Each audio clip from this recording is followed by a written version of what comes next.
Божил Петров Карпачев се казва. От село Елешница съм.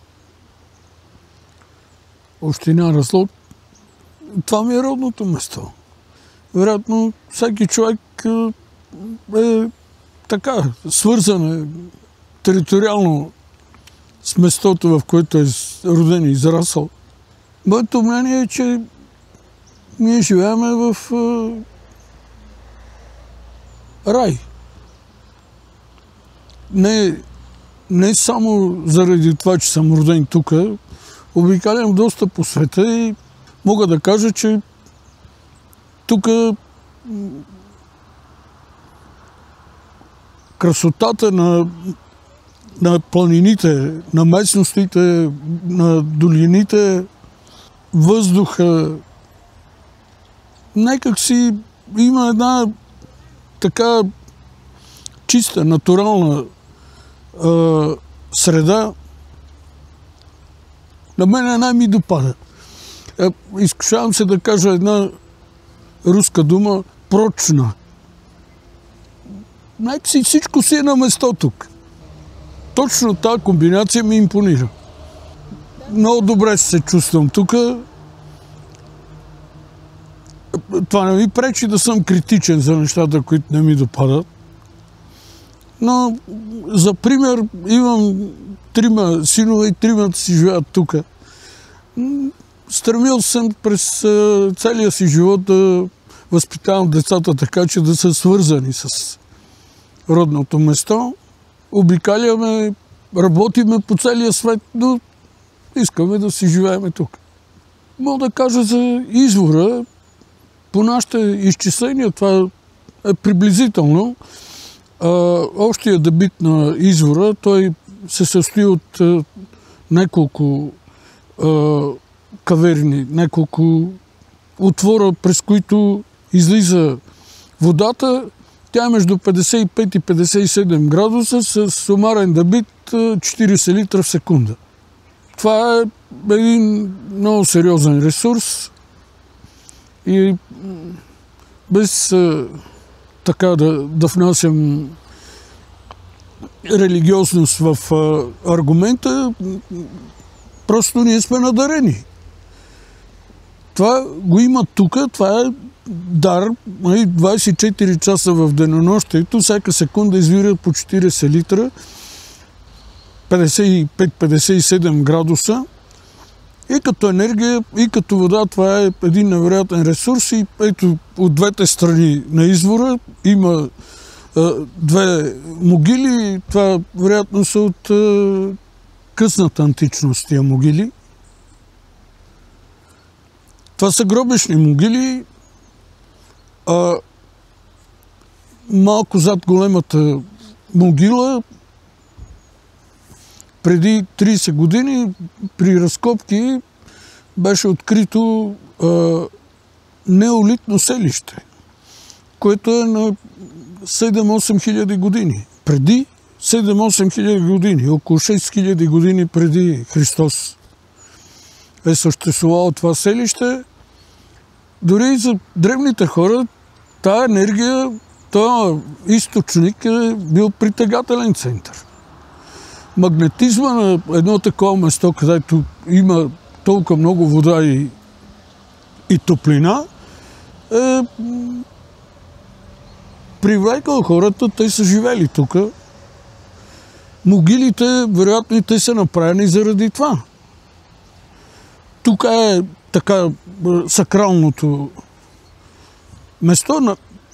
Аз поне си мисля, че това да блика от камък вода, топла, е било достатъчен повод местото да се определи като сакрално. Това са видимите неща, фактите.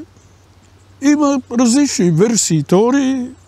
Съществуването на тия 2 могили означава, че тук районът е бил развит и мало е силни владетели. Били в състояние да си подсигурят такова внушително погребение и такива големи могили гробищни. Това е директната връзка, според мен, която доказва, че в този период тук е имало доста развита селищна система, имало е сериозно постижение на тия хора, на тази общност, която е живала тогава. Има и от по-късния период. В късната античност, след византийския период, след приемането на християнството, в близост тук на около 2 км, където е бил град Илиопол тогава, до средата на 60-те години съществуваше Параклис, който е построен 540 година при царуването на Юстиниан Велики. Една придворна дама идвала тук на лечение на изворите, излекувала се и в знак на благодарност е построила този храм. И това също е факт, защото плочата на храма, назован на Андрей Първозванни, свети Андрей Първозванни, който е апостола, който пръв е стъпил на европейска земя. Той е почнал да разнася християнството още в средата на първи век. Наречен е храма на негово име. Имаше плоча, която в момента се съхранява в двора на Националния археологически музей в София. Това е бившата джамия срещу президентството. Вероятно до 7-8 век тук е имало развита градска структура, крепост и всичко това е възникнало около извора. В по-късния период не имаме такива данни. Поне за сега. Крепостта вероятно е съществувала и в средновековието, но в османския период селището е западнало.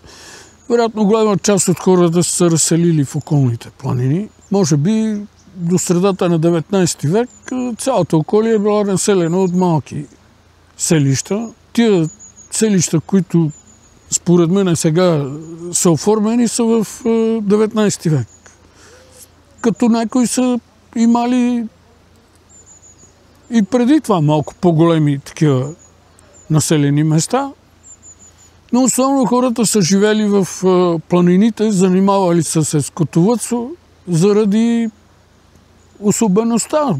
Средната надморска височина в долината между трите планини е 600-800 метра. Някакво интензивно земеделие не може да се развие на тази височина. Основният поминък са били овците, козите и друг добитък. Типично за Балканите. Първото, което ми хрумва на мен е, особено през зимата, и аз през целия си живот се занимавам с това, да дойде да кара ски по курортите, които има в района. Но това е кратко време. Сезона продължава не повече от 100 дни. За моя радост в момента всички хижи на територията на нашия район се развиват много добре. Аз не съм ги борил, но вероятно са някъде над 15 хижи. Планините почти насякъде са лесно достъпни. Туристи могат да се движат насякъде. Последните 10 години се засили зимния туризъм. Аз направо се изненадвам. Преди 30 години се познавахме всичките 10 човека, които ходехме зимно време по планината. А сега, особено от Безбог, зимно време има манифестации към Полежан, към Попово езеро и другите такива по-кратките маршрути заради краткия ден. Не е възможно да се иде някъде по-далеко, за да се върнеш пак. Но ето, дори на Темното езеро Заслона функционира през зимата. В 4 селища има минерални извори в нашата околия. Това е съчетание и възможност да се развие целогодишен туризъм. Сега тук почти всяка събота и неделя минават такива офроуд мотористи с АТВ-та, движат с джипове. Тук зад мен има 2 пътеки, които свързват много кратко. За по-малко от час може да се иде до Баня и до Банско. Добринище, по върха на това средното възвишение в околията. Ние го викаме Дъбовец. Не на последно место, макар че аз съвсем съзнателно го слагам накрая. Ние сме известни с чревоугодничеството си. Тук насякъде в заведение да се предлага местна кухня, която е много вкусна. Ястията са много вкусни. Много ме радва, че сега хижа Грънчар се възражда така. Беше много западнала. Тя беше една черна дупка, беше в планините. Фаворит в района е хижа Яворов. Най-добре стопанисвана. Достъпна е почти през цялата година. Това е симптом. То показва, че тия хижи се развиват заради това, че там има хора. А след като всеки, който стопанисва хижа, се стреми да подобрява, да привлича още повече хора, но основното са планините. И Пирин, и Рила имат така невероятен магнетизъм. Може би Родопите и тия така исторически, културни паметници, за които говори в началото, са най-добре разработени. Според мен има ресурс, както в Родопите, да се развие такъв туризъм, дори и ловен.